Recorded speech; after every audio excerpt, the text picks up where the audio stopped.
Assalamualaikum warahmatullahi wabarakatuh. Nama saya Azza Safira. Di sini saya ingin mempresentasikan mini skripsi saya yang berjudul Komunikasi Interpersonal dalam Membangun Pendekatan Antar Anggota Organisasi BLMP Ilmu Komunikasi UNJ. Selanjutnya, yang pertama ada bab 1 pendahuluan, 1.1 latar belakang. Badan Legislatif Mahasiswa Ilmu Komunikasi atau BLMP Ilmu Komunikasi UNJ adalah salah satu dari dua opnawa yang ada di Prodi Ilmu Komunikasi FIS UNJ. BLMP Ilmu Komunikasi UNJ menyadari bahwa untuk mencapai visi dan misi diperlukan sumber daya manusia yang memiliki kinerja yang optimal. Kinerja anggota sangat penting untuk diperhatikan oleh setiap organisasi karena aspek-aspek yang terdapat untuk tercapainya tujuan organisasi. Salah satunya faktor yang diindikasikan mempengaruhi kinerja adalah adanya kedekatan antara anggota satu sama lain, karena dengan adanya kedekatan antara satu sama lain dapat membangun ikatan bahwa saling membantu dan bertanggung jawab dengan hal yang berhubungan dengan organisasi. Komunikasi interpersonal merupakan salah satu hal yang mempengaruhi pendekatan antara anggota, karena hal ini berkaitan langsung dengan hubungan antara anggota dalam menjalankan tugasnya selama organisasi. Komunikasi interpersonal menunjukkan sejauh mana kemampuan individu dalam membangun dan menjaga hubungan baik dengan yang lainnya. Melalui komunikasi interpersonal, anggota akan mudah dalam melakukan interaksi dengan anggota lain, mengenal satu sama lain sehingga berpotensi terjalinnya hubungan harmonis antar individu. Menurut hasil wawancara salah satu staf BLMP Ilmu Komunikasi bahwa dalam organisasi BLMP IKOM masih kurangnya pendekatan satu sama lain yang menyebabkan menghambat perkembangan organisasi, karena membangun suatu organisasi agar lebih maju harus adanya kerjasama antar anggota. Kerjasama antar anggota akan berjalan dengan baik jika adanya kedekatan antara anggota satu sama lain. Masalah komunikasi interpersonal ini tentunya harus mendapatkan perhatian lebih karena bisa berdampak pada kegiatan operasional organisasi. Seorang pemberi pesan informasi atau komunikator harus dapat mengkomunikasikan informasi yang dibawanya kepada penerima dengan baik dan dapat dipahami maksudnya, sehingga tidak akan terjadi perbedaan persepsi di antara para penerima pesan. Dengan demikian, semua kegiatan operasional organisasi berjalan dengan lancar. Bertitik tolak latar belakang di atas, maka penulis mengadakan satu penelitian dengan judul Komunikasi Interpersonal dalam Membangun Pendekatan Antar Anggota Organisasi BLMP Ilmu Komunikasi UNJ. Selanjutnya ada fokus penelitian. Pada fokus penelitian kali ini berdasarkan pembahasan masalah dikemukakan yaitu kurangnya pendekatan antara anggota satu sama lain, maka peneliti akan menuliskan fokus penelitian yaitu penelitian komunikasi interpersonal dalam membangun pendekatan antara anggota organisasi BLMP Ilmu Komunikasi UNJ agar meningkatkan pendekatan antar anggota organisasi BLMP Ilkom UNJ melalui komunikasi interpersonal. Berdasarkan fokus tersebut dapat dirumuskan pernyataan sebagai berikut. Bagaimana peningkatan komunikasi interpersonal dalam membangun pendekatan antar anggota organisasi BLMP Ilmu Komunikasi UNJ. Selanjutnya ada tujuan penelitian. Berdasarkan fokus penelitian di atas, maka tujuan dalam penelitian ini adalah untuk mengetahui peningkatan komunikasi interpersonal dalam membangun pendekatan antar anggota organisasi BLMP Ilmu Komunikasi UNJ. Selanjutnya ada manfaat penelitian, ada manfaat akademik dan manfaat praktis. Manfaat akademiknya yaitu penelitian diharapkan dapat dimanfaatkan untuk menguatkan teori-teori yang berkaitan dengan ilmu komunikasi, khususnya dalam bidang komunikasi antar pribadi, serta diharapkan dapat menambah wawasan yang menjadi referensi bagi penelitian-penelitian selanjutnya. Selanjutnya ada manfaat praktis dan diharapkan penelitian dapat memberikan informasi bagi praktisi, terutama praktisi di bidang komunikasi antar pribadi, sehingga interaksi komunikasi dapat terus mengembangkan kinerja di waktu mendatang. Selanjutnya ada bab 2 landasan teori. Pertama ada konsep komunikasi. Komunikasi mengacu pada tindakan oleh atau lebih yang mengirim dan menerima pesan terdistorsi dan oleh gangguan terjadi dalam konteks tertentu mempunyai pengaruh tertentu yang ada kesempatan untuk melakukan umpan balik, menurut buku Komunikasi Antar Manusia. Selanjutnya, menurut Rudolf F. Felderder mengemukakan bahwa komunikasi mempunyai dua fungsi. Pertama, fungsi sosial, yang kedua untuk tujuan kesenangan untuk mewujudkan ikatan dengan orang lain, membangun dan melihara hubungan. Kedua fungsi pengambil keputusan ini yakni memutuskan untuk melakukan atau tidak melakukan sesuatu pada saat tertentu. Nah, ini ada review literatur. Selanjutnya ada variabel X. Variabel X disebut juga variabel bebas atau independen, adalah variabel yang mempengaruhi variabel lainnya yang sifatnya berdiri sendiri. Variabel X pada penelitian kali ini yaitu komunikasi interpersonal. Komunikasi interpersonal adalah unit dasar komunikasi meskipun terjadi di antara 3 atau lebih individu dalam beberapa keadaan khusus. Model komunikasi kami menggambarkan konteks ini terjadi antara 2 orang. Beberapa sarjana percaya bahwa elemen penentu paling penting dalam komunikasi interpersonal adalah tingkat kedekatan atau keintiman antara para pihak. Itu dirasakan lebih penting daripada jumlah individu yang berpartisipasi. Namun, kami percaya bahwa komunikasi antar pribadi juga mencangkup sebagian besar pertukaran formal sehari-hari yang kita lakukan sejak kita bangun hingga tidur. Sementara banyak komunikasi yang sangat informal dan dangkal dapat terjadi antara 2 orang, yaitu pasangan. Ini juga merupakan konteks yang mencakup hubungan paling intim pernah kita alami sebelumnya dalam buku Human Communication.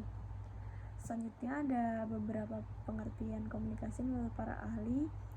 Yang pertama, menurut De Vito menyatakan interpersonal communication is defined as communication that take place between two persons who have a clearly established relationship. The people are in some way connected. De Vito berpendapat bahwa komunikasi interpersonal adalah komunikasi yang terjadi antara 2 orang yang memiliki hubungan yang jelas yang terhubung dengan beberapa cara. Jadi komunikasi interpersonal misalnya komunikasi yang terjadi antara ibu dan anak, dokter dan pasien, 2 orang dalam satu wawancara, dan sebagainya. Menurut Deddy Mulyana 2005 menyatakan komunikasi interpribadi atau interpersonal communication adalah komunikasi antara orang-orang secara tatap muka yang memungkinkan setiap pesertanya menangkap reaksi orang lain secara langsung, baik verbal maupun non-verbal. Menurut Mulyana 2005. Selanjutnya ada bab 3 metodologi penelitian 3.1 paradigma penelitian. Paradigma penelitian ini adalah interpretatif. Menurut Creswell 2007, dalam banyak pendekatan penelitian kualitatif, para penelitian menggunakan kerangka kerja interpretatif dan teoritis untuk membentuk penelitian lebih lanjut. Penelitian yang baik membutuhkan asumsi paradigma dan kerangka kerja yang eksplisit dalam penulisan penelitian dan minimal untuk menyadari bahwa mereka mempengaruhi pelaksanaan penyelidikan. Peneliti menyadari bahwa latar belakang peneliti membentuk interpretasi mereka, dan peneliti mempersonikan diri dalam penelitian untuk mengakui bagaimana interpretasi mereka mengalir dan pengalaman pribadi, budaya, dan sejarah mereka sendiri. Dengan demikian, para peneliti membuat interpretasi dari apa yang mereka temukan, sebuah interpretasi yang dibentuk oleh pengalaman dan latar belakang peneliti sendiri. Maksud peneliti kemudian adalah untuk memahami atau menginterpretasikan makna yang dimiliki oleh orang lain tentang dunia. Menurut Creswell 2007, inilah mengapa penelitian ini menggunakan interpretatif. 3.2 Pendekatan penelitian. Pendekatan dalam penelitian ini menggunakan pendekatan kualitatif. Menurut Creswell 2018, pendekatan kualitatif digunakan untuk pengumpulan data, analisis, dan interpretasi, dan penulisan laporan pengumpulan data, analisis teks atau gambar, representasi informasi dalam gambar dan tabel, dan interpretasi pribadi atas temuan. Semuanya menginformasikan mode kualitatif. Pendekatan kualitatif digunakan jika suatu konsep fenomena perlu dieksplorasi dan ketika diperlukan pemahaman yang kompleks dan mendetail bagi para peneliti yang melakukan keadilan sosial atau keterlibatan masyarakat. Pendekatan kualitatif biasanya paling baik. 3.3 Metodologi penelitian. Metode penelitian menggunakan open-ended question. Menurut Creswell 2018, pengamatan kualitatif juga terlibat dalam peran bervariasi non-partisipan hingga partisipan penuh. Biasanya pengamatan ini bersifat open-ended, di mana para peneliti mengajukan pertanyaan umum kepada para peserta yang memungkinkan para peserta untuk secara bebas memberikan pandangan mereka. Dalam wawancara kualitatif, peneliti melakukan wawancara tatap muka dengan peserta, wawancara telepon, atau terlibat dalam wawancara kelompok fokus dengan 6-8 orang yang diwawancarai di setiap kelompok di setiap kelompok. Wawancara ini melibatkan pertanyaan yang tidak terstruktur dan umumnya terbuka, yang jumlahnya sedikit dan dimaksudkan untuk memperoleh pandangan dan pendapat dari para peserta. Selanjutnya 3.4 teknik penarikan informan. Penarikan informan menggunakan sampel jenis, yaitu pengambil sampel dari semua jumlah populasi karena jumlah populasi yang sedikit. Jadi sampel penelitian ini adalah jumlah seluruh anggota BMPLKM UNJ. 3.5 metode pengumpulan data. Metode pengumpulan data penelitian ini menggunakan wawancara dan observasi. Menurut Russell 2018, pengumpulan data kualitatif dapat mengambil bentuk wawancara, observasi, dokumen, dan rekaman. Data kualitatif dapat berupa instrumen, daftar pengamatan, atau numerik seperti data sensus, seperti yang dibahas dalam bab 1 idealnya. Ide kunci dengan desain ini adalah mengumpulkan kedua bentuk menggunakan variabel konstruksi konsep atau paralel. Dengan kata lain, jika konsep harga diri diukur selama pengumpulan kuantitatif, konsep yang sama dinyatakan selama proses pengumpulan data kualitatif. Seperti dalam wawancara terbuka, data akan dikumpulkan mencakup minimal rekaman wawancara dan informan menggunakan wawancara tatap muka dan observasi kondisi subjek penelitian sebagai pengamat dan untuk membantu dalam tahap pengumpulan data. Selanjutnya 3.6 metode pengumpulan data dalam penelitian ini ada dua, yaitu keabsahan data. Dalam penelitian ini metode pengujian keabsahan data yang digunakan adalah triangulasi, adalah teknik menganalisis jawaban subjek dengan meneliti kebenarannya melalui data yang lainnya yang bersedia. Menurut Sekaran dan Boji, triangulasi mencatatkan bahwa penelitian ditunjukkan dari berbagai perspektif. Beberapa jenis triangulasi, yakni triangulasi metode, menggunakan beberapa metode pengumpulan dan analisis data. Triangulasi data mengumpulkan data dari beberapa sumber atau periode waktu yang berbeda. Triangulasi peneliti, beberapa peneliti mengumpulkan data dan analisis data. Triangulasi teori, berbagai teori atau perspektif digunakan untuk menafsirkan dan menjelaskan data.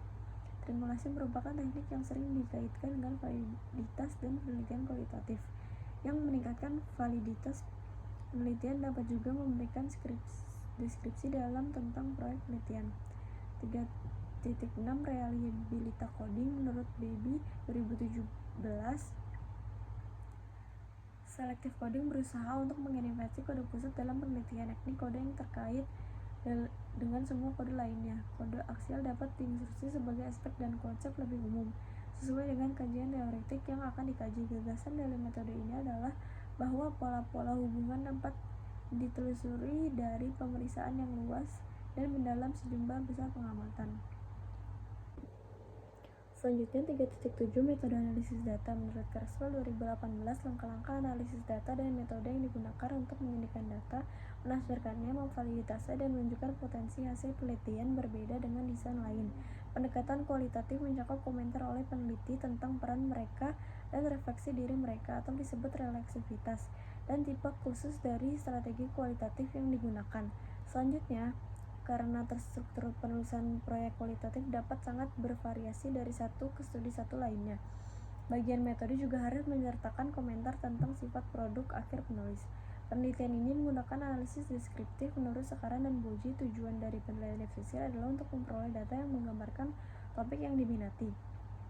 Studi deskriptif sering dirancang untuk mengumpulkan data yang mendeskripsikan karakteristik objek, seperti orang, organisasi produk, atau merek, peristiwa atau situasi. Penelitian deskriptif mungkin melibatkan pengumpulan informasi kualitatif. 3.8 terakhir, keterbatasan dan kelemahan penelitian.